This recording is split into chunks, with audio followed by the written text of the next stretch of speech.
Rasulullah sallallahu alaihi wasallam mengatakan, "Wa man mata bi tariqi Makkah." Barang siapa yang meninggal ketika di tengah jalan, zahiban au ajiban. Innalladzina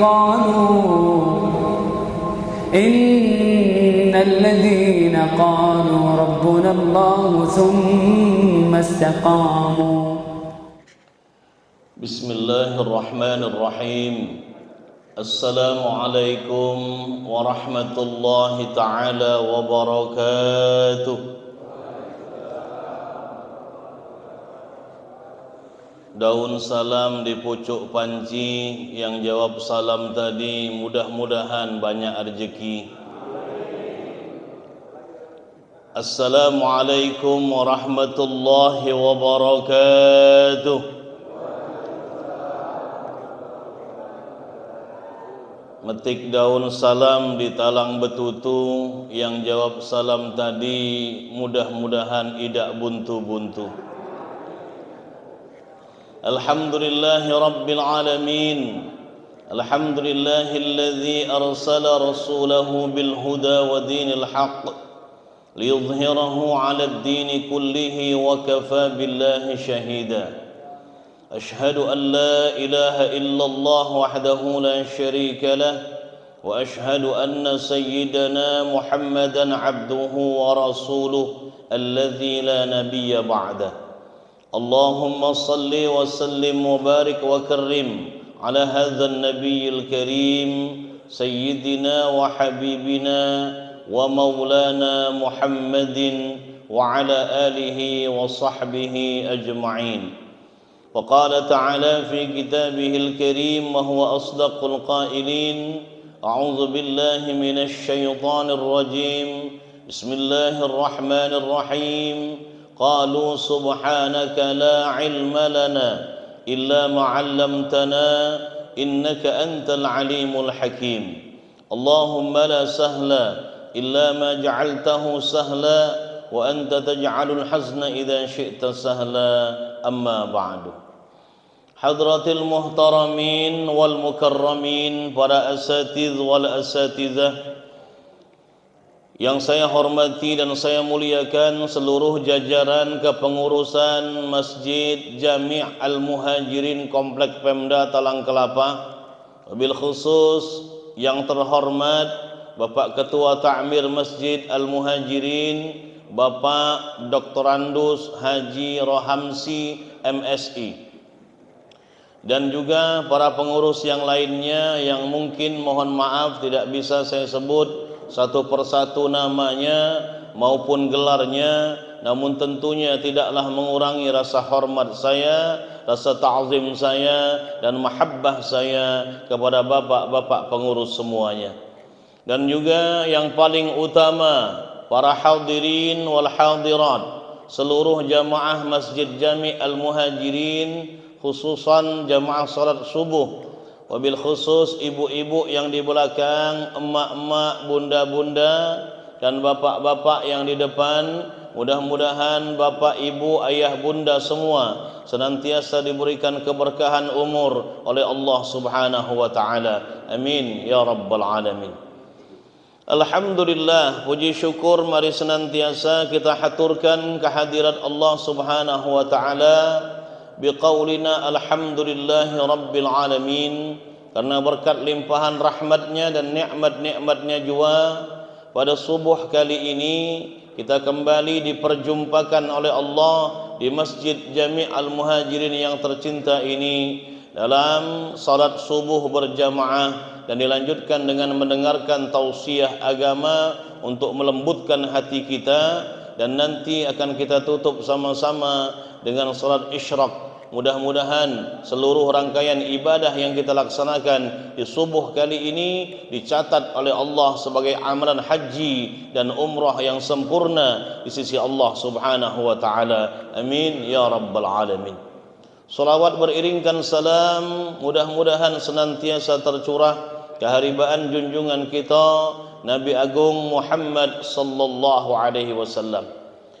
Para bapak, para ibu, ayah, bunda yang dirahmati Allah Subhanahu wa taala, setiap orang terutama muslim tentu berkeinginan agar hidupnya di dunia berhasil dan sukses, dan lebih-lebih lagi hidupnya di akhirat juga berhasil dan sukses. Maka ketika kita mendoa kepada Allah, setiap habis salat kita berdoa, Rabbana atina fid dunya hasanah, ya Allah berikan aku kehidupan yang baik di dunia ini, wa fil akhirati hasanah, dan juga kehidupan yang baik nanti di akhirat, wa qina azabannar, dan bebaskan aku dari siksaan api neraka. Ini harapan hamba Allah Subhanahu wa taala. Tapi kadangkala harapan tidak sesuai dengan apa yang ada. Ada orang yang baik kehidupan di dunianya, di dunia mereka terhormat, di dunia mereka kaya raya, di dunia mereka segala apa ada, tapi ketika di akhirat dia menjadi orang yang rugi. Ada juga yang sebaliknya, di dunia mereka miskin papa, tidak punya apa-apa, tidak terhormat. Kadangkala kemudian orang tak kenal dengan nama mereka, tapi di langit dikenal nama mereka oleh Allah Subhanahu wa taala. Dan ketika mereka meninggal dunia, mereka mendapatkan husnul khatimah, dan nanti mereka berhak untuk mendapatkan syurga Allah Subhanahu wa taala. Para bapak, para ibu, ayah, bunda, inilah yang kita harapkan Bapak Ibu. Kalau kita berharap di dunia ini hidupnya enak, di akhirat kaget juga lemak. Jadi di dunia lemak, di akhirat lemak, sesuai dengan doa-doa kita yang kita panjatkan kepada Allah Subhanahu wa taala. Pada kesempatan kali ini saya ingin menyampaikan sebuah hadis Rasulullah sallallahu alaihi wasallam tentang 9 golongan manusia yang akan masuk dalam syurga dengan tanpa dihisab terlebih dahulu. Nah, ini tanpa dihisab Bapak Ibu.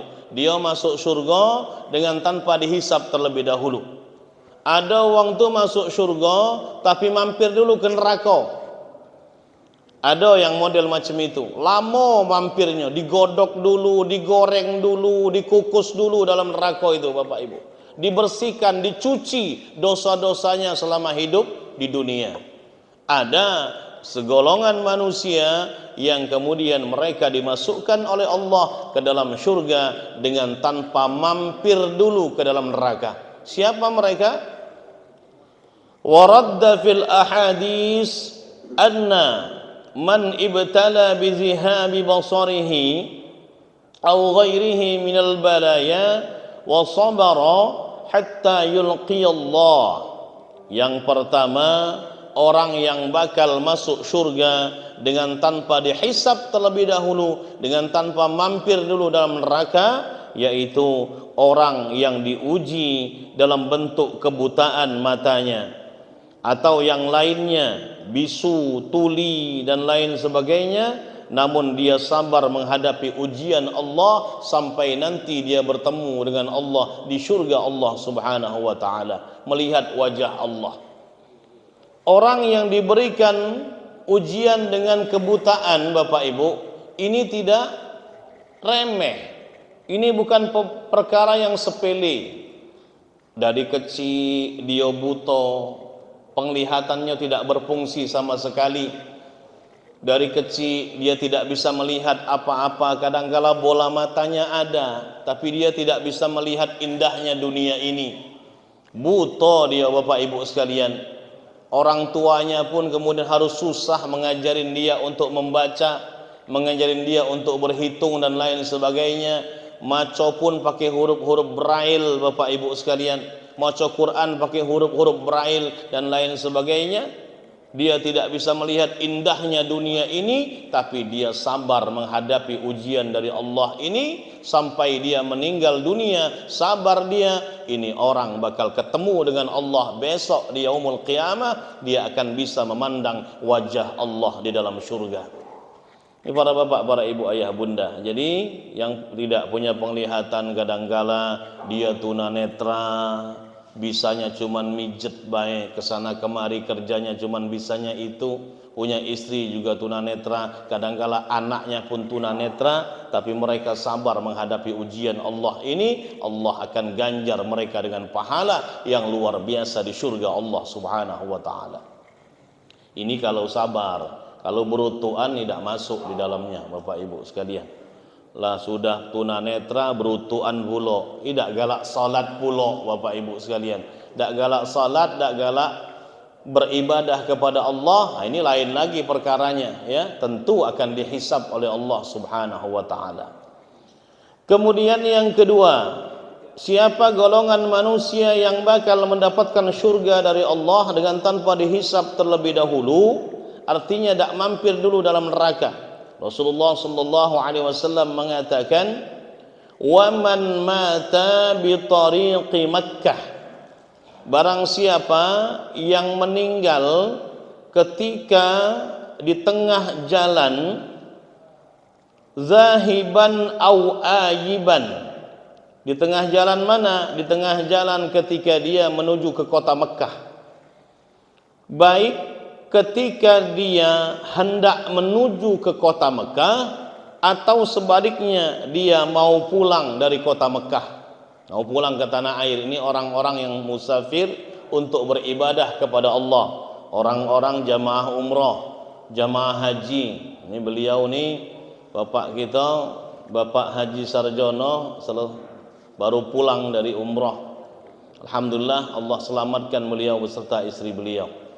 Mudah-mudahan dapat umrah yang mabrur, makbul di sisi Allah Subhanahu wa taala.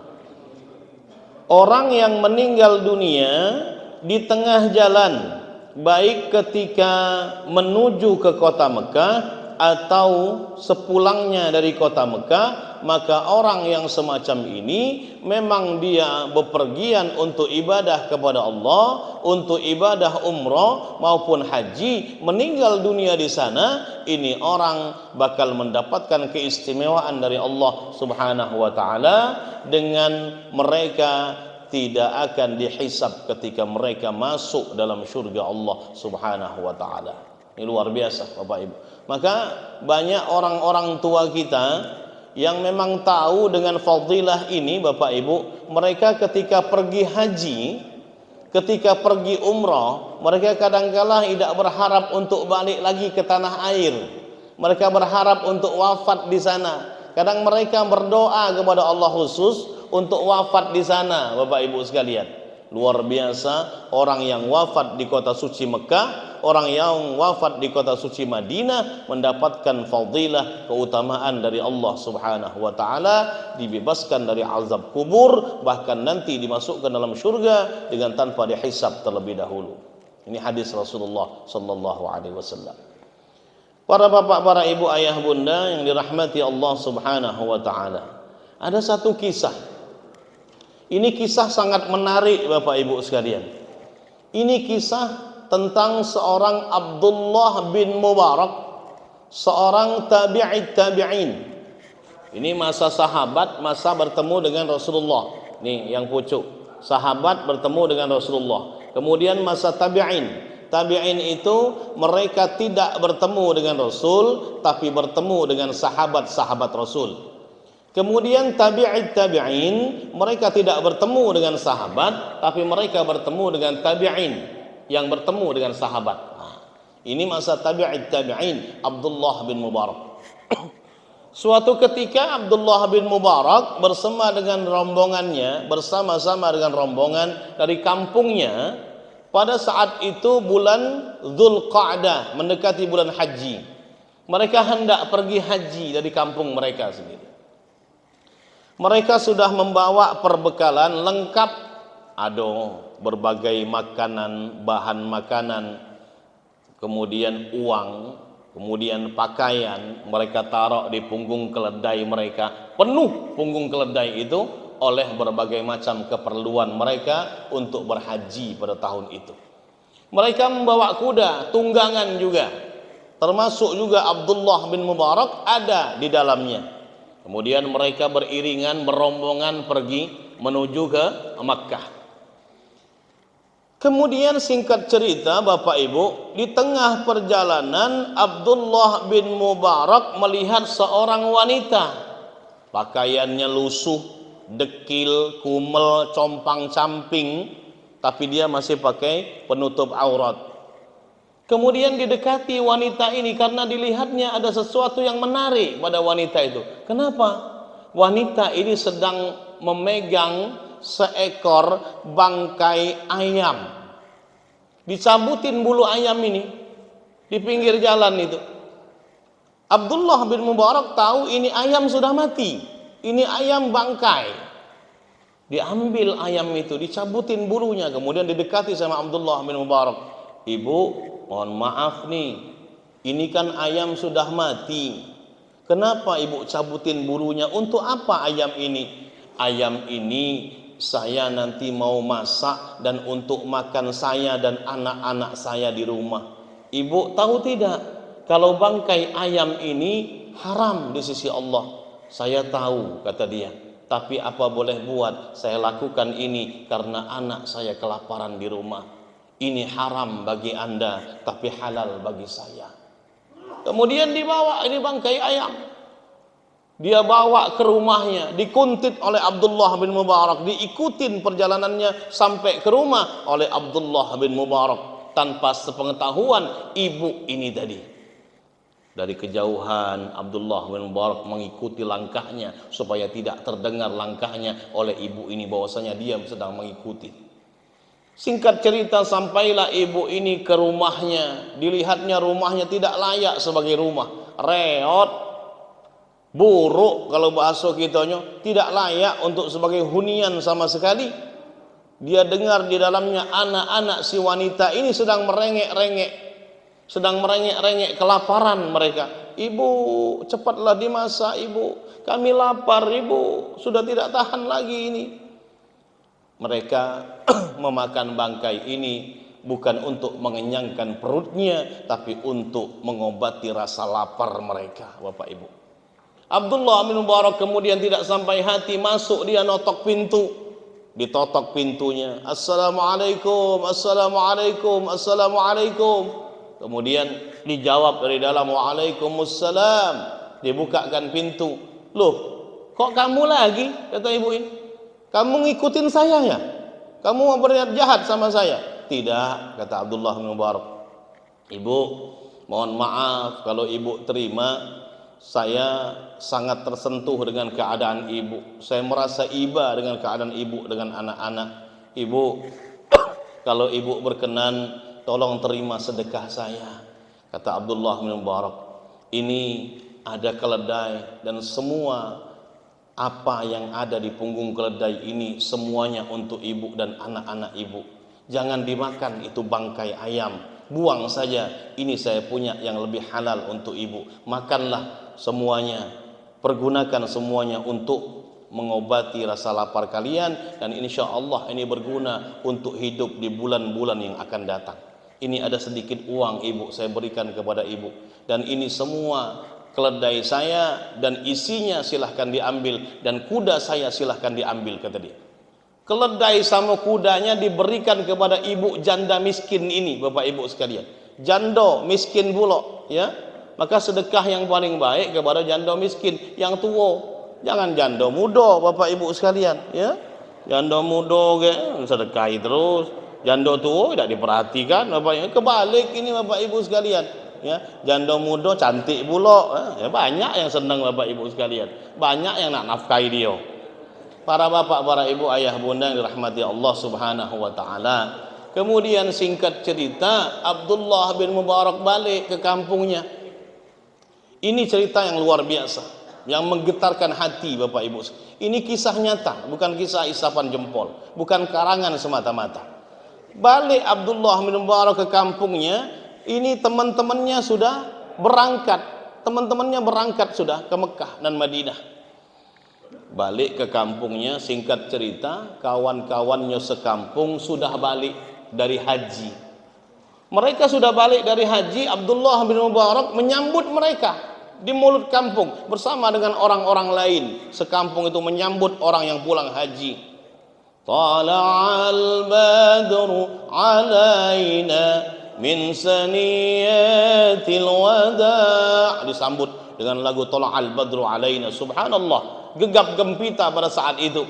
Kemudian Abdullah bin Mubarak mengucapkan selamat kepada mereka yang baru saja berangkat haji, baru saja pulang dari haji. Selamat ya, kamu sudah haji, mudah-mudahan hajimu mabrur di sisi Allah Subhanahu wa taala, mendapatkan haji yang diterima oleh Allah. Iya, terima kasih Abdullah bin Mubarak, selamat juga untukmu, mudah-mudahan hajimu juga mabrur, kata mereka. Loh, saya kan enggak berangkat haji, kata Abdullah bin Mubarak. Saya batal kemarin berangkat haji. Ah, enggak, kata dia, kata mereka, enggak. Wong kamu umroh sama saya kok, wong kamu tawaf sama saya kok kemarin, gimana enggak berangkat, kata dia. Kemudian satu lagi dia ucapkan juga selamat. Selamatnya kamu sudah pergi haji, kamu sudah pulang dari haji, mudah-mudahan hajimu mabrur ya. Selamat juga untukmu Abdullah bin Mubarak, mudah-mudahan hajimu mabrur di sisi Allah. Loh, saya kan batal berangkat haji, saya pulang kemarin. Ah, enggak, wong kamu sa'i sama saya, wong kamu lempar jumroh sama saya, wong kamu wukuf di Arafah sama saya, mak mano tidak berangkat, kata mereka. Subhanallah, orang yang diberikan selamat balik mengucapkan selamat juga kepada Abdullah bin Mubarak. Subhanallah Bapak Ibu, dia tidak jadi berangkat ternyata karena dia sedekah kepada janda yang miskin tadi dengan anak-anaknya. Allah kemudian berikan balasan kepadanya dengan apa? Allah turunkan malaikat Allah yang kemudian bertugas untuk menghajikan dia. Subhanallah. Sampai sekarang riwayat itu kemudian mutawatir. Ini Abdullah bin Mubarak sampai akhir zaman nanti dia akan tetap dihajikan oleh malaikat tersebut, Bapak Ibu. Setiap tahun dihajikan oleh malaikat itu. Ini cerita yang luar biasa di mana seorang manusia dihajikan oleh malaikat Allah Subhanahu wa taala. Balasan atas amal yang luar biasa itu. Para bapak, para ibu, ayah, bunda yang dirahmati Allah Subhanahu wa taala. Kemudian yang selanjutnya, yang ketiga, siapa golongan manusia yang bakal mendapatkan surga dengan tanpa dihisab dulu oleh Allah Subhanahu wa taala, yaitu wal mar'atul muti'atu, seorang istri yang taat kepada perintah suaminya. Ini luar biasa, li zaujiha, dengan perintah suaminya. Istri yang taat ini di zaman sekarang kadang-kala langka, Bapak Ibu. Tapi di antara yang langka itu pasti ada, termasuk ibu-ibu yang ada di masjid ini, insya Allah semuanya taat kepada suaminya. Ya, kalau habis tunjuk duit banyak biasanya. Ya. Kalau buntu kadang-kala agak. Para bapak, para ibu, ayah, bunda yang dirahmati Allah Subhanahu wa taala. Ini istri yang taat ini luar biasa, Bapak Ibu sekalian. Kenapa begitu, Ustaz? Seorang wanita ketika dia belum bersuami, masih single dia, masih gadis dia, tanggung jawab ada di pundak ayah ibunya. Tapi ketika dia sudah menikah, tanggung jawab sepenuhnya ada di atas pundak suaminya, Bapak Ibu sekalian. Baik buruknya ada di pundak suaminya. Jadi surganya laki-laki ini, walau dia sudah menikah, masih ada di ibunya. Jadi jangan lepas sama ibu, bapak-bapak nih. Walaupun bapak sudah menikah, ibu juga begitu. Kalau suami memberikan nafkah, memberikan duit kepada ibunya, jangan kemudian dilarang. Karena memang ini adalah kewajiban dia sebagai seorang anak laki-laki. Tapi perempuan ketika dia sudah menikah, surganya ada di suaminya. Ada sebuah cerita, Bapak Ibu, di zaman Rasulullah sallallahu alaihi wasallam, seorang wanita ditinggal untuk perang oleh suaminya. Kemudian suaminya ngomong, "Bunda, selama Kanda sedang berperang, Bunda jangan keluar rumah sama sekali." Ya, siap. Insya Allah, kata dia, saya akan menuruti perintahmu wahai Kakanda. Pokoknya dulu itu, betina dulu Bapak Ibu sekalian, kalau kemudian sudah diperintah sama suaminya, pokoknya sami'na wa ata'na, saya dengar, saya taat.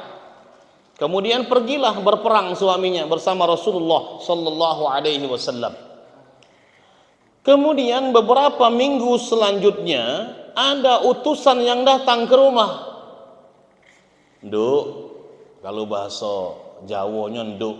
Nduk, ini ibumu sedang loro, nduk, sedang sakit, nduk.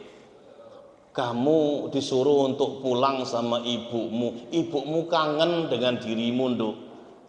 Oh, ndak bisa, Paman. Saya ini sendirian di rumah, Paman. Suami saya sudah berpesan, kalau dia belum pulang dari perang, saya tidak boleh untuk pergi dari rumah. Oh gitu ya, nduk. Iya. Kemudian pulang utusan ini. Beberapa hari selanjutnya datang lagi, nduk, ibumu sudah semakin parah sakitnya, nduk. Kamu disuruh pulang walau sebentar. Ibumu pengen melihat dirimu untuk mengobati rasa rindunya. Mudah-mudahan dengan kamu datang ibumu bisa sembuh, nduk. Ndak bisa, Paman. Wong saya sudah dipesan sama suami saya ndak boleh keluar sampai suami saya pulang dari medan perang. Kemudian pulang utusan. Kemudian beberapa hari selanjutnya datang lagi ini utusan. Nduk, ibumu sudah meninggal dunia tadi pagi, nduk. Siapa tahu kamu mau melihat ibumu untuk yang terakhir kalinya, nduk. Ya, ibumu doakan dia supaya lancar perjalanannya ke hadirat Allah Subhanahu wa taala. Ndak bisa, Paman.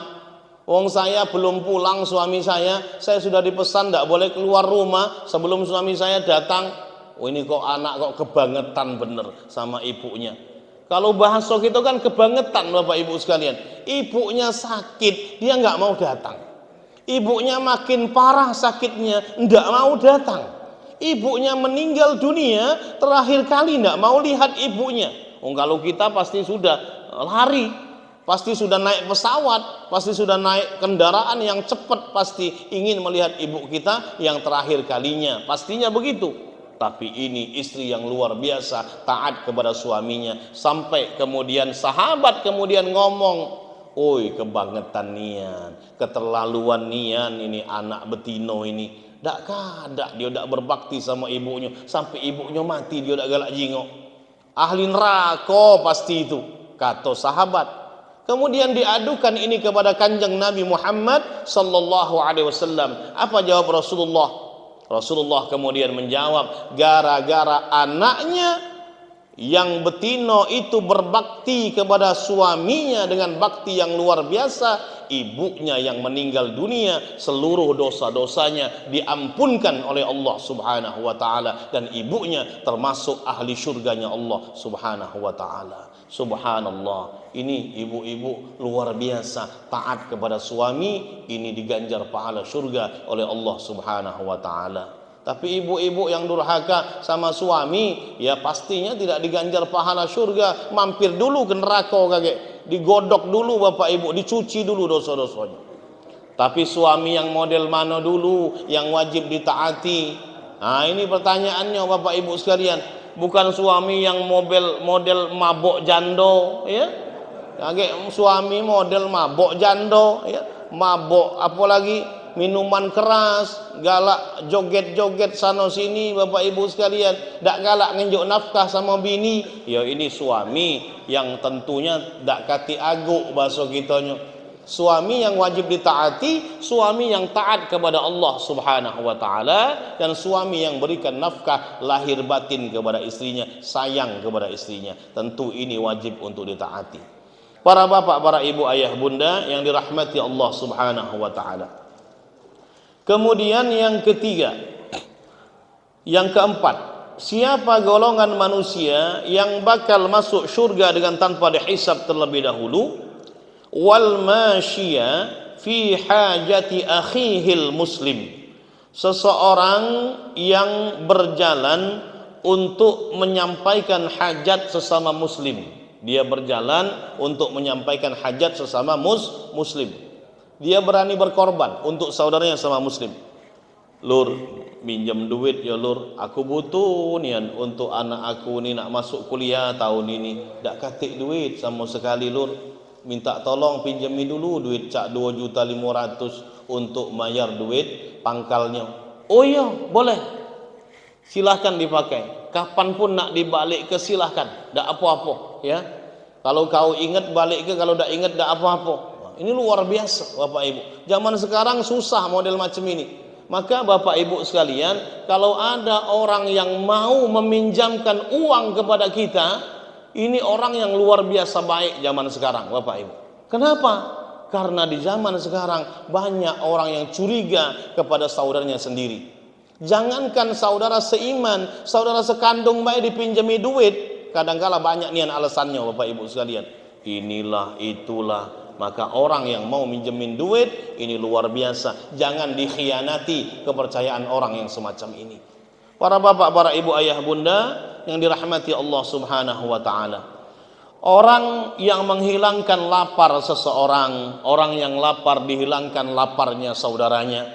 Kemudian melunaskan hutang-hutangnya, kemudian minta antar diantarkan kepada tempatnya, kemudian membuat dia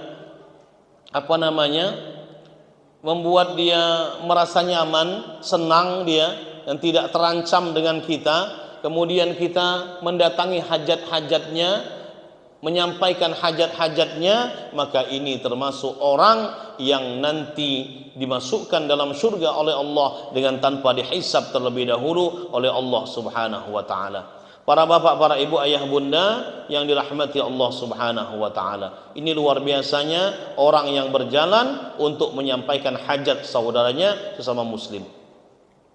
Kemudian yang kelima, summa wa man rabiya sabiyan wa man rabiya sabiyan yaqulu la ilaha illallah Muhammadur Rasulullah, yaitu seseorang yang membimbing, seorang yang mengajar anak kecil sampai anak kecil ini mengucapkan kalimat la ilaha illallah, maka orang yang mengajar anak kecil ini sampai nanti dia meninggal dunia, nanti dia dimasukkan oleh Allah dalam surga Allah dengan tanpa dihisab terlebih dahulu. Maka berbahagialah bapak-bapak, ibu-ibu guru yang mengajarkan ngaji kepada anak-anak didiknya sejak kecil.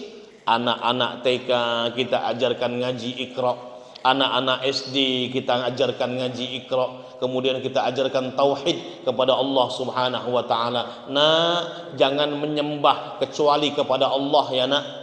Kemudian anak ini mengikuti ajaran ibu bapak guru ini sampai dia dewasa.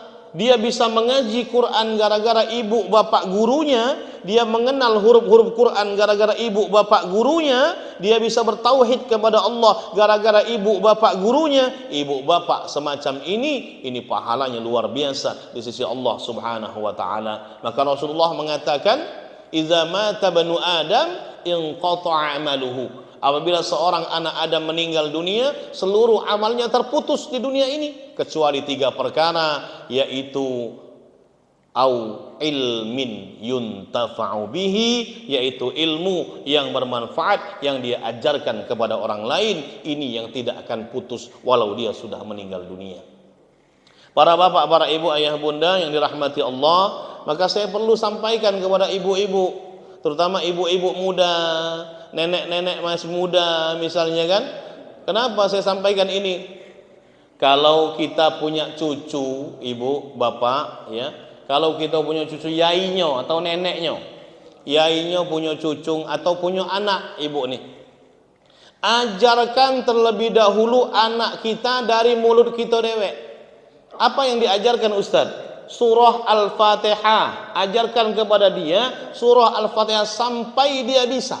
Sebelum dia diajar oleh guru TPA-nya, sebelum dia diajar oleh guru di sekolahnya, ajarkan di rumah surah Fatihah. Kenapa harus surah Fatihah? Karena surah Fatihah ini dibaca setiap kali dia salat, Bapak Ibu. Kalau dia bisa membaca surah Fatihah, gara-gara kita yang mengajarkan kepada dia, gara-gara yainya, gara-gara nyainya, gara-gara ibu bapaknya yang mengajarkan dia, sebelum guru mengajarkan dia, maka setiap kali dia membaca Fatihah dalam salatnya, pahalanya ngalir kepada kita. Ada anak tetangga tidak bisa ngaji, kita kumpulkan di rumah. Sampai dia bisa ngaji, wah ini luar biasa pahala yang ngalir kepada Bapak Ibu. Saya dulu pernah punya murid, sudah meninggal sekarang, Bapak almarhum Redi, Dr. Andes Redi Bapak Ibu namanya, di komplek Bougainville KM 7,5, tidak jauh dari sini Bapak Ibu sekalian. Ini orang Pedanka, Dinas Pedanka Kota Sumsel, bukan kota Palembang tapi Sumsel dia. Dinas Pedanka Sumsel. Dari mulai tahun 2012 belajar ngaji sama saya. Dia minta, Ustadz bisa nggak berangkat ke rumah saya untuk ngajarin ngaji kami sekeluarga. Saya nggak bisa ngaji sama sekali Ustadz. Kalau Ustadz berkenan, kami minta tolong sama Ustadz untuk ngajarin ngaji saya. Istrinya masih ada, alhamdulillah. Beliau dinas di rumah sakit paru-paru di Jalan Merdeka itu. Kemudian Bapak, saya datang ke rumahnya 2012 itu, Ustadz mohon maaf nih, saya tidak bisa sama sekali belajar ngaji ini. Saya dari kecil memang tidak pernah diajari ngaji. Saya dari kecil sudah merantau ke Palembang ini sama-sama dengan kakak saya dari Pagar Alam. Dia bilang, ya Pak, tidak apa-apa. Saya alif-alif pun nggak ngerti, dia bilang. Udah akhirnya Iqra 1, Iqra 1, Iqra 2, Iqra 3 sampai Iqra 6. Ini orang luar biasa semangatnya untuk belajar ngaji Bapak Ibu sekalian. Sampai khatam Iqra 6, kemudian masuk ke Juz Amma. Juz Amma khatam, kemudian Juz 29 saya ajarkan. Kemudian baru Juz 1 saya ajarkan. Ini luar biasa semangatnya sampai dia bisa mengaji dari nol sama sekali sampai dia lancar mengaji Bapak Ibu sekalian. Karena semangatnya yang tinggi.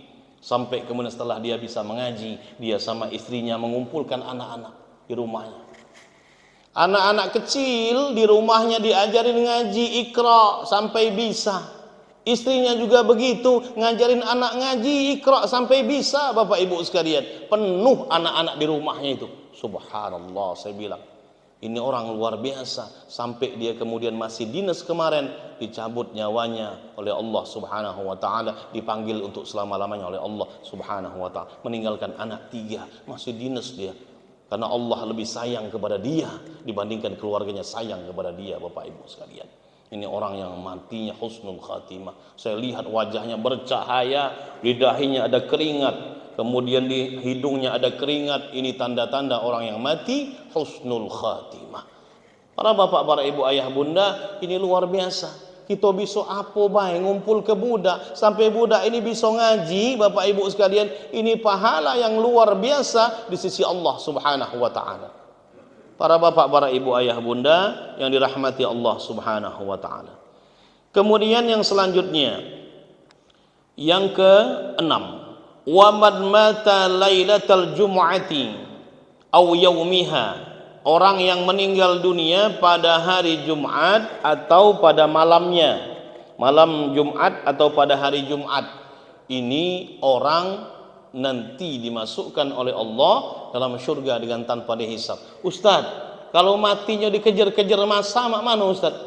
Dia maling motor, kemudian hari Jumat dia maling motor, dikejar-kejar masa, kemudian dia dibunuh sama masa, mati, apakah dia masuk surga dulu? Dilihat juga Bapak Ibu sekalian, apa amalnya. Ya, kalau mati hari Jumat kemudian amalnya maling, amalnya zina, tentu saja dihisab dulu oleh Allah subhanahu wa ta'ala. Kalau dia meninggal dunia di hari Jumat ketika sedang sujud, ketika sedang khutbah, ketika sedang menjadi imam, ini luar biasa di sisi Allah subhanahu wa ta'ala.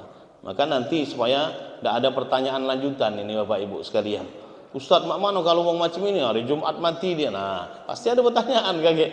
Para bapak, para ibu, ayah, bunda yang dirahmati Allah subhanahu wa ta'ala. Kemudian yang selanjutnya, wa man bala bi musibatin fi badanihi au malihi fasabara, orang yang mendapatkan musibah pada badannya atau pada hartanya, kemudian dia sabar menghadap musibah dari Allah subhanahu wa ta'ala ini.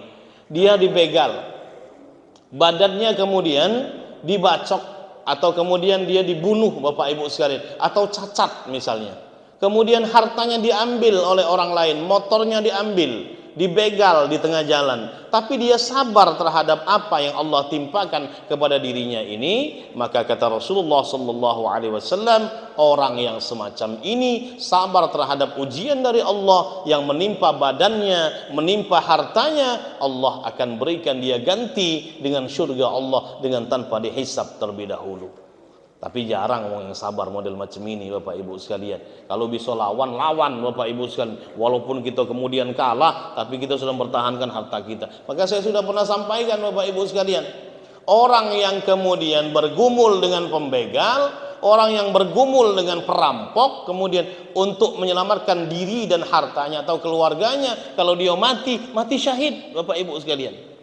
Iya, kenapa? Karena dia sudah mempertahankan dirinya, nyawanya, mempertahankan hartanya, mempertahankan keluarganya untuk tidak dilukai oleh perampok ini. Maka ketika dia mati syahid, maka dia mati syahid di jalan Allah Subhanahu wa taala. Para bapak, para ibu, ayah, bunda yang dirahmati Allah Subhanahu wa taala. Kemudian yang selanjutnya, yang terakhir, وَمَنْ حَفَرَ بِئْرًا بِفَلَاتٍ إِيمَانًا وَاحْتِسَابًا لَا يُحَاسِبُونَ. Dan seseorang yang membuat sumur di tempat yang luas, lillahi ta'ala, karena mengharapkan ridha Allah Subhanahu wa ta'ala untuk orang banyak. Ini sumur dia buat untuk keperluan apa saja bagi orang banyak, untuk mengairi sawah, untuk mengairi kebun, untuk minum, untuk MCK dan lain sebagainya. Orang ini ikhlas lillahi ta'ala, maka orang yang membuat sumur ini nanti akan dimasukkan dalam surga oleh Allah dengan tanpa dihisab dahulu, mampir dulu ke nerakanya Allah Subhanahu wa ta'ala. Para bapak, para ibu, ayah, bunda yang dirahmati Allah Subhanahu wa ta'ala, ada yang terakhir kemudian ini ada hadis Bapak Ibu yang berkenaan dengan hadis ini tadi. Wa qala Rasulullah sallallahu alaihi wasallam, "Idza kana yaumul qiyamati yadkhulu arba'atun al-jannata bighairi hisab." Nanti di yaumul qiyamah ada 4 golongan yang bakal masuk dalam surga dengan tanpa dihisab terlebih dahulu.